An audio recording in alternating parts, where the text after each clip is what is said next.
China is making sure that the American gets the message. If you want to impose war on China, you get war. The world is increasingly divided, and tensions between global powers are rising. This is the moment of truth. Who is the standard bearer of free trade? The US still has a bigger military budget. Is China looking at innovation, at artificial intelligence as a way it can counter perhaps what it doesn't have in tanks and missiles? If you can destroy the world 1,000 times versus, for example, if you can have the world destroyed 10 times, there is not a lot of difference. Are we on the brink of war? Or is this just another geopolitical moment in history? In the world of nuclear age, mutually assured destruction is the rule of the game. Between China and the United States, they have already reached mutually assured destruction if any country wants to use war. In today's analysis, we'll examine the signals, rhetoric, and strategic maneuvers that might indicate a coming conflict, all through the lens of real-world voices shared on social media. Amidst growing anxiety about military buildups worldwide, one speaker discusses the contrasting approaches of the United States and China. On one hand, the U.S. is known for its military might and the ability to project power. On the other hand, China relies on economic influence and diplomacy, forming relationships through mutual interests rather than force. Yet, despite this difference, the speakers stress that both nations still emphasize readiness. As history shows, war often follows when diplomacy fails. America has the tradition of responding to challenges by force. China is capable of being warlike, but China in its long history knows that it is not wise to be warlike. In Sun Tzu Bing Fa, it's very clear. Once you begin a war, it has a dynamic of its own. You have to prepare for war so that you will have peace. But you should always try to avoid war, because war is very expensive. War injures human beings. War is very costly for ordinary people. So that's China's approach. And it's learned in its long history that it is better to use economic policy, to use interests as a basis of relationship than to use military force. Because even if you win a war, even if you defeat an enemy, you have not solved the problem. In fact, the problem may have only just begun. The US doesn't understand this.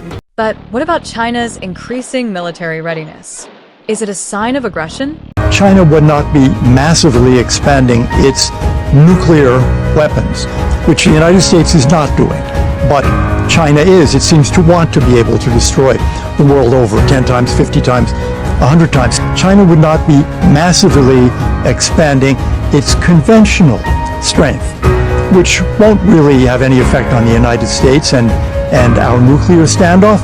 The purpose of that is to intimidate neighbors. And China does not want to look at its neighboring country. We have 14 land neighboring countries. We have 6 maritime neighboring countries. No one is a match against China.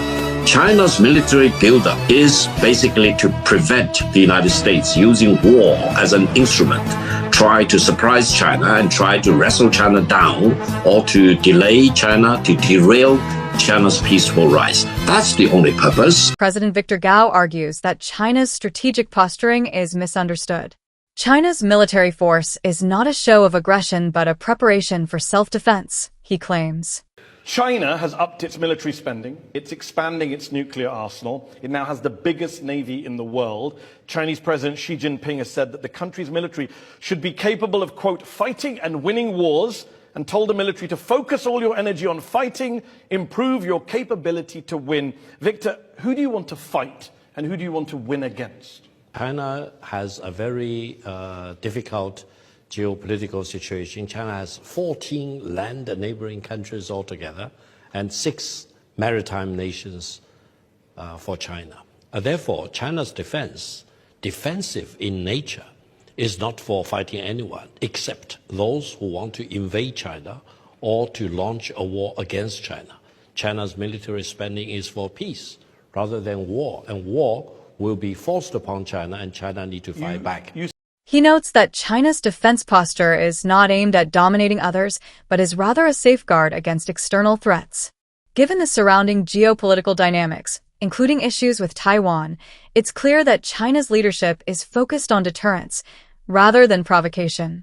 Yet, Amid these military preparations, the human cost of conflict remains a concern. One speaker brings up an uncomfortable truth. Civilians are the ones who will pay the price for political decisions, he warns. Political leaders may remain safe in their positions of power, but for the everyday person, the toll of war would be felt directly. Economic destabilization, loss of life, and displacement are the consequences of conflict, and these realities must be considered when discussing the possibility of war. Tariff seems to be the preferred instrument for Mr. Trump, or for his incoming administration. However, I would say someone need to really tell Mr. Trump, the president-elect and soon to be the president, that the tariffs are paid by the American people, mostly the consumers. It's not paid by China or the Chinese government at all. So in a sense, the tariffs against China or against the Canadians or the Mexicans or any other country are a kind of tax against the American people. It is one of the reasons why it fueled inflation and eroded the quality of life of the American people. I'm sure Mr. Trump cares about a more balanced trade, but tariff is probably the worst instrument he can wield on imports. There must be other ways which can help the Americans achieve their strategic goal without, for example, inflating the tariffs, because the tariffs are paid by the American people. As the discourse around war continues, we must question the narratives being sold to the public. Fear is often weaponized, and war rhetoric is recycled across generations to justify military escalation, says one speaker. This fearmongering is a tactic that politicians and global elites have used for decades to manipulate public opinion. The speaker urges the audience to challenge the fear-based narratives and resist being pulled into an endless cycle of conflict. If you slap me in the face, I slap you back. China will never allow any country, including the United States, to throw the rule of free trade out of the window and to be presumptuous enough to say, this is the way I do. I hold a gun at your hand, cry uncle, and kneel in front of me. No, China will never do that. Whether other countries will decide to do that, that's their choice. But China will never do that. China's view is very clear. We will never tolerate anyone mistreating China like that, intimidating China, issuing ultimatum to China. If you slap me in the face, I slap you back. That is the tit for tat, and this is exactly what's happening. Now, Chinese government also declared by imposing 125% tariff against total U.S. export to China, the U.S. products have no marketability in the Chinese market, meaning they are ready to see an end to China-U.S. trade, to the China export to the United States and vice versa. That is the ultimatum China is issuing to the United States. Don't mess with me, otherwise I close the market for you. You will be locked out of China. It's not China losing the U.S. market. The United States runs the risk of being completely locked out of the China market. The question arises, where does the U.S. fit into all of this? Specifically, in the Taiwan-China issue. Why should the U.S. intervene in a dispute between China and Taiwan? It's an internal matter, one speaker argues. By differentiating civil war from invasion, he questions the consistency of U.S. foreign policy and points out the hypocrisy in the country's involvement in international conflicts. It seems there is a growing sentiment that the U.S. should not engage in conflicts that don't directly concern its interests. Since 2022, China has increased military drills around Taiwan. It's escalated since the new Taiwanese president was inaugurated in May. China is not a fan of him. Since then, there's been almost daily activity involving China's warships, drones, cyber attacks against Taiwan. China is getting ready to invade Taiwan, isn't it? There is only one China. Taiwan is part of China, and the government of the People's Republic of China is the sole legitimate government for the totality of China. The exact status between the two sides of the Taiwan Strait is the unfinished civil war back in 1949. So ever since the beginning of the 1980s, China does not want to use a war to solve this unification problem. You don't want to use a war, but you're surrounding it with ships, drones, cyber attacks, and making lots of threats.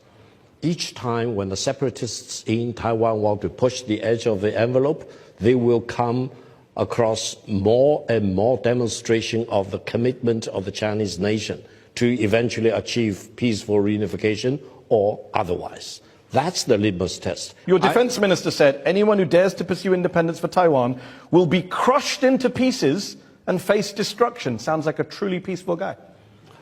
That's a real statement, because if the separatists really want to push the edge of the envelope with the aid of some big country, for example, which wants to use Taiwan as a proxy in its own geopolitical rivalry against China, then wait until you see what will happen. But let's not kid ourselves. If conflict were to break out, it wouldn't look like the wars of old. Modern warfare is multifaceted, with no clear front lines. War today is integrated: space, air, navy, submarines, and ground forces. There is no front or rear, one speaker says, emphasizing the complexity of modern conflict. With China claiming that her ICBMs are capable of reaching any target worldwide, the implications of any potential conflict are global. The speaker warns that isolating China, as some countries have attempted, is short-sighted and uninformed, considering the interconnected nature of modern warfare. We're seeing the U.S. militarize Asia-Pacific. How does China offer a counter to what's happening right now? I think the United States, in its attempt to seal off China and deny China's access to the rest of the world or to the Pacific, for example, is very unwisely following the traditional way of thinking. For example, the first island chain, the second island chain, and the third island chain, as if building up such island chains can deny China's access to, let's say, the Pacific or to the rest of the world. Allow me to emphasize one point. I studied arms control and disarmament when I was at Yale Graduate School, pursuing my PhD in political science. And in today's world, if you really talk about a major war between major powers in the world, it's not just a military war, land war, or a naval operations, for example. It is fully integrated between space and the Air Force, Navy, and the submarine, and the ground forces. So these 5 dimensions are completely compressed into one, and there will be no front line versus the rear, for example. If a major war breaks out, for example, China's ICBM can cover anywhere in North America, anywhere in Europe, anywhere in Asia, and the longer range, China's ICBM can cover any part of the world without any difficulty. And then China has a very special way of dealing with its opponents in war. China simply does not want to demonstrate all its capabilities, but China can really identify anywhere, any place in the world and engage that target in war if it is necessary. As tensions grow, China is focusing heavily on securing its borders and ensuring its sovereignty. China's military actions along its borders are not about aggression but defense, states a public figure. The speaker argues that these measures are necessary to maintain national integrity, especially in the face of foreign interference. The growing military presence is part of a broader strategy to defend China's territorial claims and maintain control over its national security.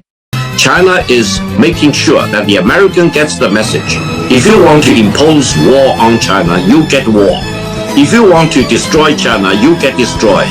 If you want to bomb China out with nuclear weapons, you will be wiped out with nuclear weapons. China is not going to be pushed around, and China will fight to the end. Finally, we enter the realm of information warfare, a silent but potent weapon. Controlling the narrative is as important as military might, says a speaker, emphasizing how information manipulation can shape global perceptions and fuel conflict. The spread of misinformation can lead to war, just as much as military movements. The speaker calls for critical thinking and awareness to avoid being manipulated by media and propaganda. So, are we on the brink of war? The signs of escalation are clear, but the situation is far more complex than simple military posturing. What's certain is that global tensions are rising, and many countries, particularly China, are preparing for defense, not aggression. As we analyze these geopolitical moves, it's essential to question the narratives we're fed and understand the human cost of war. The question remains, will diplomacy hold, or will history repeat itself? How many wars has China been involved in? 0. Let me emphasize, 0. This is the track record of China defending peace. And that is the track record of the United States being involved in war after war after war. Washington is the most disruptive force in the world. China stands for peace. The United States is eager to use war to solve its geopolitical problems in one region after another. No one can hide away from the hard truth and hard data. That is the world we are faced with. But if the United States dares to impose war, any kind of war, tariff war, trade war, technological war, Cold War, proxy war, hot war, China will fight back. That's not belligerence. That's the Chinese people's determination to anyone trying to impose war on China.